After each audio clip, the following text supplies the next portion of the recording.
আজকে আমরা third chapter অর্থাৎ দশম শ্রেণীর থার্ড চ্যাপ্টার ডাইহাইব্রিড ক্রস বা মেন্ডেলের দ্বিসংকর জনন পরীক্ষা এটা নিয়ে আলোচনা করব। আগের দিন আমরা মেন্ডেলের এক সংকর জনন নিয়ে আলোচনা করেছিলাম এবং আগের দিন আমরা গিনিপিগের উপরে এক সংকর জনন যে পরীক্ষা সেটিও আলোচনা করেছিলাম। আজকে আমরা মেন্ডেলের দ্বিসংকর জনন পরীক্ষা নিয়ে আলোচনা করব, অর্থাৎ মেন্ডেলস এক্সপেরিমেন্ট অন ডাইহাইব্রিড ক্রস, অর্থাৎ ক্লাস 10-এর বংশগতি ও কয়েকটি সাধারণ জিনগত রোগের মেন্ডেলের দ্বিসংকর জনন পরীক্ষা আমরা বর্ণনা করব। প্রথমেই আমাদের যেটা জানতে হবে, মেন্ডেলের দ্বিসংকর জনন পরীক্ষা কাকে বলে। দুজোড়া বিপরীত চারিত্রিক বৈশিষ্ট্য সম্পন্ন একই প্রজাতিভুক্ত দুটি জীবের মধ্যে সংকরায়ন ঘটানোকে দ্বিসংকর বা ডাইহাইব্রিড ক্রস বলে। আমি যদি এই সংজ্ঞাটাকে এক্সপ্লেন করি তাহলে দেখো, দুজোড়া বিপরীত চারিত্রিক বৈশিষ্ট্য, অর্থাৎ দুজোড়া বিপরীত চারিত্রিক বৈশিষ্ট্য মানে কি? এক জোড়া বিপরীত চারিত্রিক বৈশিষ্ট্য হচ্ছে হলুদ আর সবুজ, এরা এক জোড়া বিপরীত চারিত্রিক বৈশিষ্ট্য। অন্যদিকে গোলাকার ও কুঞ্চিত হচ্ছে আর একটা বিপরীত চারিত্রিক বৈশিষ্ট্য। একই প্রজাতিভুক্ত দুটি জীবের, একই প্রজাতিভুক্ত মানে দুটোই কিন্তু মটর বীজযুক্ত উদ্ভিদ, এই ক্ষেত্রেও কিন্তু মটর বীজযুক্ত উদ্ভিদ। তাহলে দুই জোড়া বিপরীত চারিত্রিক বৈশিষ্ট্য কিন্তু আমরা পেলাম, অর্থাৎ হলুদ সবুজ গোলাকার কুঞ্চিত এবং একই প্রজাতি মানে মটর বীজযুক্ত উদ্ভিদ, এই ক্ষেত্রেও মটর বীজযুক্ত উদ্ভিদ। এদের ক্ষেত্রে কিন্তু আমরা সংকরায়ন ঘটিয়েছি, সেই জন্যই আমরা এটাকে বলছি দ্বিসংকর বা ডাইহাইব্রিড ক্রস। এখন হলুদ গোলাকার মটর বীজযুক্ত উদ্ভিদকে আমি এক্সপ্রেস করেছি দুটি বড় হাতের ওয়াই এবং দুটি বড় হাতের আর। অন্যদিকে সবুজ কুঞ্চিত মটর বীজযুক্ত উদ্ভিদকে দুটি ছোট হাতের ওয়াই এবং দুটি ছোট হাতের আর দিয়ে এক্সপ্রেস করেছি বা প্রকাশ করেছি। এখন এটাকে যদি পিজ অণু হয় তাহলে এখান থেকে যে গ্যামেট তৈরি হবে সেটা এন, অর্থাৎ পিজ অণু যদি 2n হয় তাহলে এখান থেকে যে গ্যামেট তৈরি হবে সেটা এন। গ্যামেট কি হবে? দুটো ওয়াই থেকে একটা ওয়াই আসবে, অর্থাৎ দুটো বড় হাতের ওয়াই থেকে একটা বড় হাতের ওয়াই আসবে, দুটো বড় হাতের আর থেকে একটা বড় হাতের আর আসবে।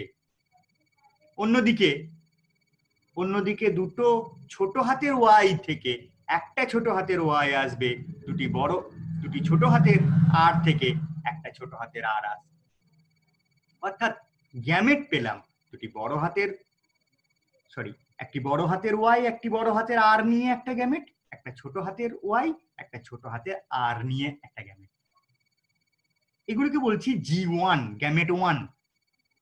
এদের মধ্যে যদি সংকরায়ন ঘটানো হয় তাহলে F1 জনুতে যেটা পাবো, অর্থাৎ কি হলো, এন আর এন মিলে 2n হবে। সেই ক্ষেত্রে একটা বড় হাতের ওয়াই একটা ছোট হাতের ওয়াই, একটা বড় হাতের আর একটা ছোট হাতের আর, অর্থাৎ হলুদ গোলাকার বীজ তৈরি হবে। খুব ইন্টারেস্টিং বিষয়, এক্ষেত্রে দেখো দুটো বৈশিষ্ট্যই আছে, একটা বড় হাতের ওয়াই আছে, ছোট হাতের ওয়াইও আছে, বড় হাতের আর আছে, আবার ছোট হাতের আরও আছে, কিন্তু এই ক্ষেত্রে হলুদ গোলাকার বীজ হলো কেন? এই প্রসঙ্গে বলে রাখি যে বড় হাতের ওয়াই মানে হলুদ, বড় হাতের আর মানে গোলাকার, রাউন্ড, এরা কিন্তু প্রকট বৈশিষ্ট্য। অন্যদিকে ছোট হাতের ওয়াই এবং ছোট হাতের আর হচ্ছে প্রচ্ছন্ন বৈশিষ্ট্য। তাহলে এখানে প্রচ্ছন্ন বৈশিষ্ট্যযুক্ত উদ্ভিদ থাকলেও প্রকটটাই প্রকাশ পেয়েছে, সেই জন্য হলুদ গোলাকার বীজ তৈরি হয়েছে। অর্থাৎ বড় হাতের ওয়াই এবং বড় হাতের আর এর যা বৈশিষ্ট্য সেটাই পাবে, ছোট হাতের ওয়াই এবং ছোট হাতের আর এর যা বৈশিষ্ট্য সেটা প্রচ্ছন্ন থাকবে। এখন F1 জনুতে যে বড় হাতের ওয়াই, ছোট হাতের ওয়াই, বড় হাতের আর, ছোট হাতের আর পেয়েছি, এদের যদি গ্যামেট করি, দেখো যে কোনো ভাবেই হোক এরা 4 ধরনের গ্যামেট সৃষ্টি করবে। একটা বড় হাতের ওয়াই, একটা বড় হাতের আর একদিকে করে নাও, আর একদিকে করে নাও একটা ছোট হাতের ওয়াই, একটা ছোট হাতের আর, আর বাদ বাকি একটা বড় হাতের ওয়াই, একটা ছোট হাতের আর, একটা ছোট হাতের ওয়াই, বড় হাতের আর, অর্থাৎ 4 প্রকারের গ্যামেট তৈরি করবে। এই ক্ষেত্রে কিন্তু তোমাদের অনেক শর্ট কোশ্চেনও আসে যে কত প্রকারের কিভাবে গ্যামেট তৈরি হবে। এক্ষেত্রে পরিষ্কার ভাবে বুঝে নাও, একটা বড় হাতের ওয়াই মানে একটা ওয়াই একটা আর থাকবে, এদের সঙ্গে কম্বিনেশন হবে। একটা বড় হাতের একটা ওয়াই একটা বড় হাতের আর এর সঙ্গে একটা কম্বিনেশন হবে, আবার একটা ছোট হাতের ওয়াই একটা ছোট হাতের আর এর সঙ্গে কম্বিনেশন হবে, আর একটা বড় হাতের ওয়াই একটা ছোট হাতের আর, একটা ছোট হাতের আর একটা বড় হাতের আর, ছোট হাতের ওয়াই একটা বড় হাতের আর, এটা একটা কম্বিনেশন হবে। তাহলে মোট 4 প্রকারের গ্যামেট তৈরি হবে। এইবার আমরা আসব, এই যে 4 প্রকার গ্যামেট তৈরি হলো, এই 4 প্রকার গ্যামেটকে আমি এই দিকে রাখলাম, আবার এই 4 প্রকার গ্যামেটকে এই দিকে রাখলাম, অর্থাৎ একদিকে স্ত্রী গ্যামেট, একদিকে পুরুষ গ্যামেট হিসেবে রাখবো। এইবার এদের মধ্যে সংকরায়ন ঘটাবো। তাহলে এদের মধ্যে চারটের সঙ্গে 4টে যদি সংকরায়ন ঘটাই, তাহলে অঙ্কের নিয়মে 16টা অপত্য জীব সৃষ্টি হবে। অর্থাৎ এদের মধ্যে 4 জোড়া গ্যামেটের মধ্যে যদি স্বপরাগযোগ ঘটায়, তাহলে কিন্তু মোট 16টা বৈশিষ্ট্যযুক্ত উদ্ভিদ তৈরি হবে। তাহলে আমি গ্যামেট গুলোকে এই দিকে লিখলাম যেটা স্ত্রী গ্যামেট হিসাবে, আর একদিকে আমি পুং গ্যামেট হিসেবে রাখলাম। এবার এদের মধ্যে আমরা এক একটার সাথে ক্রস ঘটাবো। কিভাবে ঘটাবো? আমি এই আমার যেটাতে হাত চিহ্ন আসছে বারবার, এটাতে দেখো, এটাকে ফলো করো, একটাকে ঠিক রাখবো, অর্থাৎ আমি এইটাকে ঠিক রাখছি, অর্থাৎ আমি পুং গ্যামেটের সব থেকে ওপরের বড় হাতের ওয়াই বড় হাতের আর কে ঠিক রাখলাম, এটার সাথে আমি স্ত্রী গ্যামেটের সকলের ক্রস ঘটাবো। কি হবে? বড় হাতের ওয়াই বড় হাতের আর এর সাথে ক্রস ঘটাবো বড় হাতের ওয়াই বড় হাতের আর, তাহলে দুটো বড় হাতের ওয়াই কে আমি এক জায়গায় লিখবো, দুটো বড় হাতের আর কে আমি এক জায়গায় লিখবো। এইবার ঠিক একইভাবে আমি বললাম পুং গ্যামেটের প্রথমটার সাথে স্ত্রী গ্যামেটের দ্বিতীয়টার কি হবে, একটা বড় হাতের ওয়াই আর একটা বড় হাতের ওয়াই, অর্থাৎ দুটোই বড় হাতের ওয়াই, একটা বড় হাতের আর একটা ছোট হাতের আর হবে, তাহলে ক্রস ঘটালাম। আবার আমি কি করব, এবার এই 1 নম্বর পুং গ্যামেটের সাথে 3 নম্বর স্ত্রী গ্যামেটের মিলন ঘটাবো। আবার আমরা কি করব, এই 1 নম্বর পুং গ্যামেটের সাথে, অর্থাৎ আমি যেটা দেখাচ্ছি এর সাথে আমি 4 নম্বর স্ত্রী গ্যামেটের মিলন ঘটাবো, দিয়ে আমি 4টে পেলাম।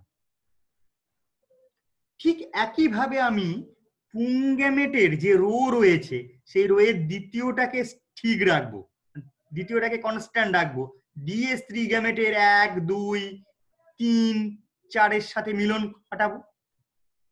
ঠিক একই রকমের পুং গ্যামেটের থার্ড যে রোটা আছে তার সাথে স্ত্রী গ্যামেটের প্রথম দ্বিতীয় তৃতীয় এবং চতুর্থ এইভাবে ক্রস ঘটাবো।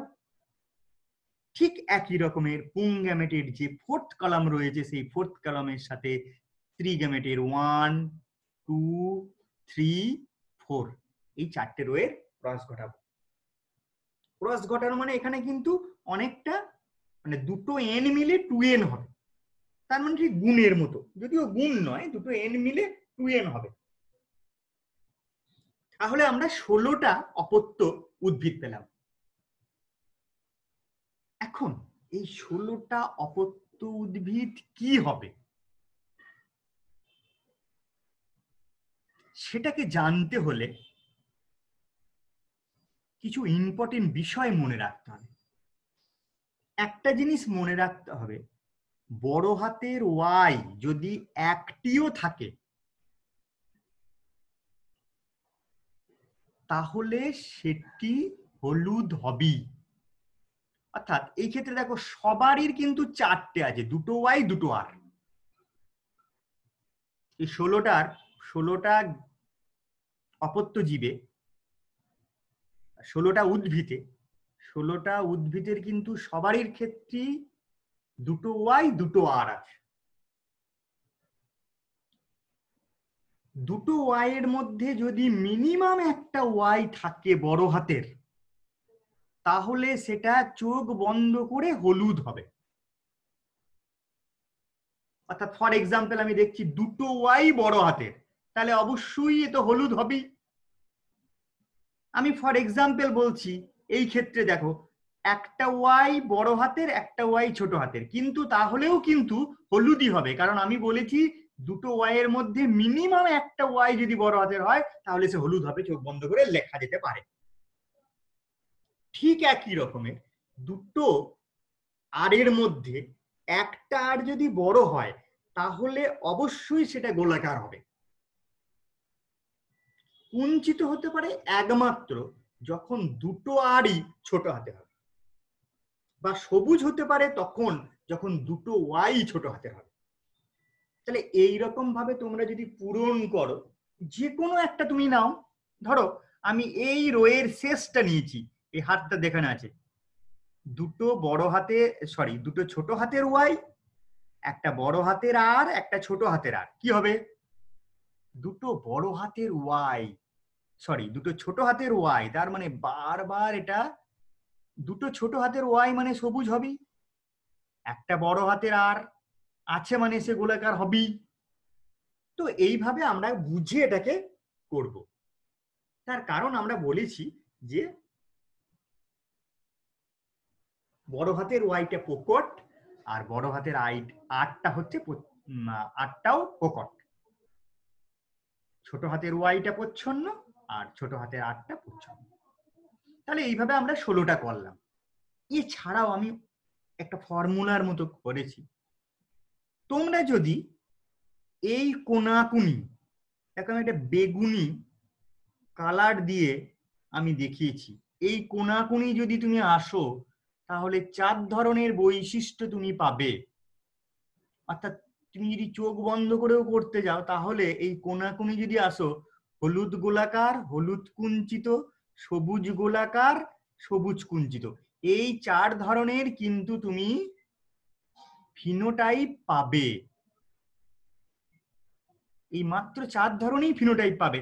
সেটা কিন্তু এই কোনাকুনি, এই যে বেগুনি দাগ দিয়ে আমি কিন্তু ইন্ডিকেট করেছি, অর্থাৎ এই কোনাকুনি একটা রেখা টানলে কিন্তু তুমি পেয়ে যাবে হলুদ গোলাকার, হলুদ কুঞ্চিত। অবশ্যই কিন্তু উল্টো পাল্টা করলে হবে না, হলুদ গোলাকারের পরেই কিন্তু হলুদ কুঞ্চিত আসবে, সবুজ গোলাকারের পরেই কিন্তু সবুজ কুঞ্চিত আসবে, অর্থাৎ 4 ধরনের আমি পেয়ে গেলাম। এটা কিন্তু এই কোনাকুনি চোখ বন্ধ করে লেখা যাবে যদি তুমি এই সিস্টেমটাই গন্ডগোল না করে থাকো। আরেকটা জিনিস আমি বলছি, দেখো এখানে এই উপরের লাইনের সবারই সাথে, অর্থাৎ পুং গ্যামেটের যে রোটা, স্ত্রী গ্যামেটের যে রোটা রয়েছে, এই রোটা এবং পুং গ্যামেটের যে রোটা আছে এর সাথে যদি একটা ত্রিভুজ অঙ্কন করো, এই ত্রিভুজের ওপর দিয়ে যারা আছে সবাই কিন্তু হলুদ গোলাকার হবে। অর্থাৎ আমি দেখিয়েছি এইখান থেকে দেখো সবাই কিন্তু হলুদ গোলাকার হয়েছে, অর্থাৎ দেখো 9টা হবে, 1 2 3 4 5 6 7 8 9, অর্থাৎ যাদের ওপর দিয়ে এই ত্রিভুজের রেখাটা গেছে তারা দেখো সকলেই কিন্তু হলুদ গোলাকার হবে। তার মানে 9টা হবে হলুদ গোলাকার। কাজ অনেক সহজ হয়ে গেছে। চোখ বন্ধ করে তোমরা যদি এইরকম করো তাহলে 9টার ক্ষেত্রে তুমি লিখতে পারো হলুদ গোলাকার।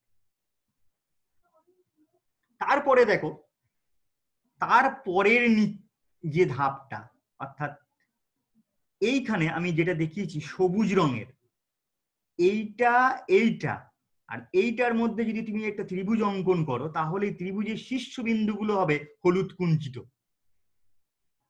মানে 3টে হলুদ কুঞ্চিত হবে। অবশ্যই এক্ষেত্রে মনে রাখতে হবে ত্রিভুজটা যার উপর দিয়ে গেছে কিন্তু তার উপর দিয়ে নয়, ত্রিভুজের 3টি শীর্ষবিন্দুর উপর দিয়ে হলুদ কুঞ্চিত হবে। ঠিক আর এক রকম ভাবে আমরা বলবো, যদি এই 3টেকে একটা ত্রিভুজের মতো করি তাহলে এটা কিন্তু সবুজ গোলাকার হবে। অর্থাৎ 3টে হলুদ কুঞ্চিত, 3টে সবুজ গোলাকার এবং একটি সবুজ কুঞ্চিত। তাহলে যে কোনো ভাবেই হোক বুঝেও করতে পারো, অবশ্যই সবসময় বুঝে করাও ভালো। এছাড়া আমি একটা টেকনিক্যাল কিছু জিনিস বললাম, সেটা হচ্ছে যে এই এখান থেকে তুমি যদি বেগুনি কালারটাকে দিয়ে পুরোপুরি একটা দাগ টানো তাহলে সবগুলো হলুদ গোলাকার, হলুদ কুঞ্চিত, সবুজ গোলাকার, সবুজ কুঞ্চিত, এই 4 প্রকারের ফিনোটাইপ পাবে। ঠিক একইভাবে আমি যদি এইরকম ত্রিভুজ অঙ্কন করি তাহলে এই ত্রিভুজটা যার উপর দিয়ে যাবে, দেখো 9টার উপর দিয়ে গেছে, 9টাই হলুদ গোলাকার। তাহলে এইভাবে আমরা আসবো। এইবার এই যে বিষয়টা সেটা কিন্তু আমরা অলরেডি বলেছি। এইবার এসো, এই যে হলুদ গোলাকার দেখো 9টা হবে, তাহলে ফিনোটাইপের অনুপাতটা আমি একদম লিখে নিলাম হলুদ গোলাকার 9টা, কারণ আমি জানি 9টাই হবে, কারণ আমার 9টাই ত্রিভুজের উপর দিয়ে গেছে। 9টা লিখে রাখলাম, হলুদ কুঞ্চিত 3টে লিখে রাখলাম, সবুজ গোলাকারও 3টে লিখে রাখলাম এবং সবুজ কুঞ্চিত একটা লিখে রাখলাম। দেখো টোটাল 16টা হয়েছে এখানে। 9 3 3 6 15 একে 16। এখন এই 9টার মধ্যে এইগুলো কত করে আছে সেটা তোমাকে খুঁজতে হবে। ওয়াই ওয়াই দুটো বড় হাতের ওয়াই, আর আর একটা হবে, এখান থেকে তোমাকে খুঁজতে হবে 1 2 2 4, এই টোটালটা মিলে 9 হবে। আবার দেখো এই টোটালটা মিলে একটা আর দুটো হবে, অর্থাৎ এই যে 3টে, এই 3টের মধ্যে দেখো 1 আর 2 হবে, এই ক্ষেত্রেও তাই 1 আর 2 হবে, এই ক্ষেত্রে সবুজ কুঞ্চিত 1 হবে। অর্থাৎ ফিনোটাইপ অনুপাত হলো 9:3:3:1। অন্যদিকে জিনোটাইপ অনুপাত হবে আগে 9টা, 9টা মানে 1:2:2:4, দেখো 9 হচ্ছে। তারপরে দেখো 3 মানে 1:2, তারপরে দেখো 3 1:2, তারপরে 1। অর্থাৎ মেন্ডেলের দ্বিসংকর জনন পরীক্ষা চেকার বোর্ডের সাহায্যে বর্ণনা করো। বেশ কঠিন জিনিস, কিন্তু বুঝলে পারে সহজ। আমরা কি করেছি, আমরা হলুদ গোলাকার মটর বীজযুক্ত উদ্ভিদ নিয়েছি, সবুজ কুঞ্চিত মটর বীজযুক্ত উদ্ভিদ নিয়েছি, ওদের মধ্যে সংকরায়ন ঘটিয়েছি বা ইতর পরাগযোগ ঘটিয়েছি, সেখান থেকে যেটা তৈরি হলো সেটা হচ্ছে সংকর হলুদ গোলাকার বীজ। সেখান থেকে 4 প্রকারের গ্যামেট তৈরি হয়েছে, সেই 4 প্রকার গ্যামেট নিজেদের মধ্যে সংকরায়ন ঘটানো হয়েছে, দিয়ে আলটিমেটলি 16 প্রকারের উদ্ভিদ পাওয়া গেছে। 16 প্রকার উদ্ভিদগুলোকে আমরা ভাগ করেছি ফিনোটাইপ এবং জিনোটাইপ অনুযায়ী। ফিনোটাইপ হচ্ছে 9:3:3:1, অন্যদিকে জিনোটাইপ হচ্ছে এই 9টাকে ভাঙলে 1:2:2:4 আর 1:2 1:2 এবং 1। এরপরে দেখো মেন্ডেলের এই দ্বিসংকর জনন পরীক্ষাটা আমরা একটু অন্যরকম ছবির সাহায্যে দেখাই, কালার ছবির সাহায্যে। দেখো তোমাদের কিন্তু ক্লিয়ার হয়ে যাবে। এখানে কিন্তু দেখো আমরা বলেছিলাম 9টা হবে ইয়েলো রাউন্ড, মানে হলুদ এবং গোলাকার। তুমি দেখো ত্রিভুজ অঙ্কন করো, হলুদ গোলাকারই আছে। আমরা কি বলেছিলাম, যার ওপর দিয়ে ত্রিভুজটা রেখাগুলো যাবে সেইগুলো হবে হলুদ গোলাকার। তুমি একটা ত্রিভুজ অঙ্কন করো, দেখো সব হলুদ গোলাকারের উপর দিয়ে যাবে, অর্থাৎ 9টা। অন্যদিকে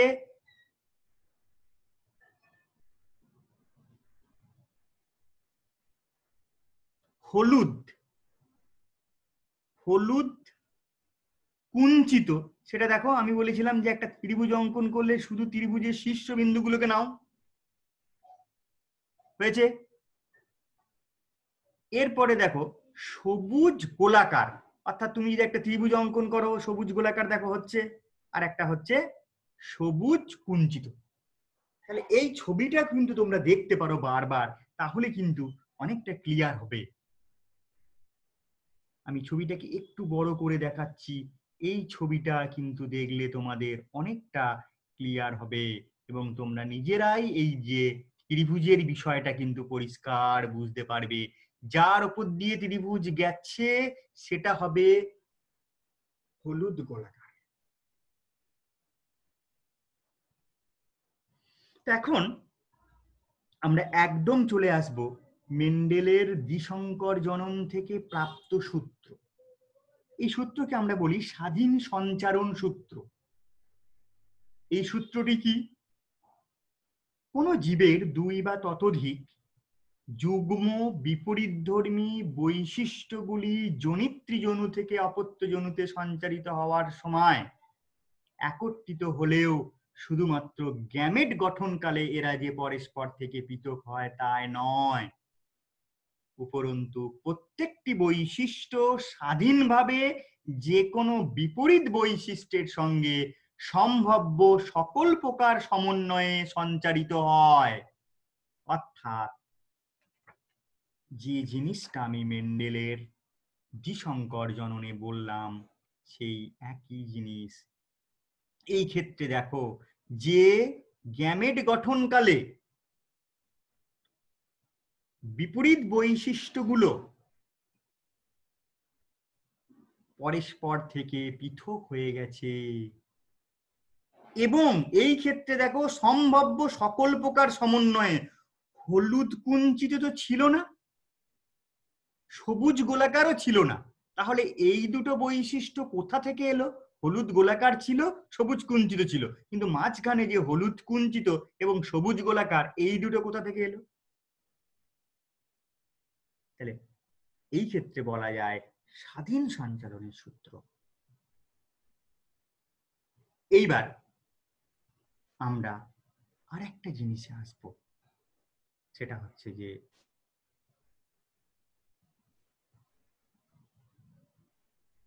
একই রকমের বিষয়, এটা হচ্ছে গিনিপিকের ওপরে। কখনো কখনো কোশ্চেনে কিন্তু এইটা দেয়, গিনিপিকের ওপরে দ্বিসংকর জনন বর্ণনা করো চেকার বোর্ড বা ফিনোটাইপ জিনোটাইপ অনুপাত সহ। কি করব? সেই একই রকমই হবে, এই ক্ষেত্রে শুধুমাত্র আমরা গিনিপিগ নিয়ে এক্সপেরিমেন্টটা করব। বিশুদ্ধ কালো কর্কশ গিনিপিগ, যাকে আমরা এক্সপ্রেস করেছি বড় হাতের বি, বড় হাতের বি, বড় হাতের আর, বড় হাতের আর, ছোট হাতের বি, ছোট হাতের বি, ছোট হাতের আর, ছোট হাতের আর দিয়ে বিশুদ্ধ সাদা মসৃণ গিনিপিগকে এক্সপ্রেস করেছি। তাহলে এই ক্ষেত্রেও দুটো বৈশিষ্ট্য রয়েছে, একটা কালো, একটা সাদা, একটা কর্কশ, একটা মসৃণ। এদেরও গ্যামেট হবে বড় হাতের বি, একই রকমের বড় হাতের আর। এই ক্ষেত্রেও গ্যামেট হবে ছোট হাতের বি, ছোট হাতের আর। এই ক্ষেত্রেও ক্রস ঘটানো হয়েছে F1 জনুতে। আমরা যেহেতু কালো প্রকট, কালো অমসৃণটা প্রকট, অর্থাৎ বড় হাতের বি এবং বড় হাতের আরটা প্রকট, তাহলে যে যে গিনিপিগ তৈরি হয়েছে সেটা হচ্ছে শঙ্কর কালো অমসৃণ। এদেরকে যদি ভাঙি সেই একই রকম ভাবে চারটে গ্যামেট পাবো, বড় হাতের বি, বড় হাতের আর, বড় হাতের বি, ছোট হাতের আর, ছোট হাতের বি, বড় হাতের আর এবং ছোট হাতের বি, বড় হাতের আর। ঠিক একই রকমের এই দিকেও গ্যামেট পাবো। তাহলে পুং গ্যামেট এবং স্ত্রী গ্যামেটকে আমি লিখবো। এই ক্ষেত্রে আবার সেই সতর্কতার বিষয় আমি বলে রাখি, যদি একটা বি কোনো কারণে বড় হয় তাহলে সেটা কালো হবেই, একটা আর যদি বড় হয় তাহলে সেটা কর্কশ হবেই, আর দুটো হলে তো হবেই। তাহলে একই রকমই হবে। এই ক্ষেত্রে দেখো সেই ত্রিভুজের নিয়মে আমি যদি আসি তাহলে 9টা হবে কালো কর্কশ। আবার দেখো কালো মসৃণ হবে এই 3টে। ঠিক একই রকমের সাদা কর্কশ হবে এই 3টে। অর্থাৎ সেম সেই একই রকমের যদি আমরা চেকার বোর্ড ধরি সেই ক্ষেত্রেও একই রকমের হবে 9:3:3:1। অর্থাৎ তোমরা যদি মেন্ডেলের দ্বিসংকর জনন বুঝতে পারো তাহলে গিনিপিকের ওপর এক্সপেরিমেন্টও তোমরা বুঝতে পারবে। এই ক্ষেত্রেও কিন্তু 1:2:2:4 1:2 1:2:1 অর্থাৎ একই রকমের। ভিডিওটি একবার দেখে বুঝতে পারবে না, আমি বারবার দেখার জন্য অনুরোধ করলাম। অন্তত 10 বার ভিডিওটি দেখো, বাড়িতে চেষ্টা করো।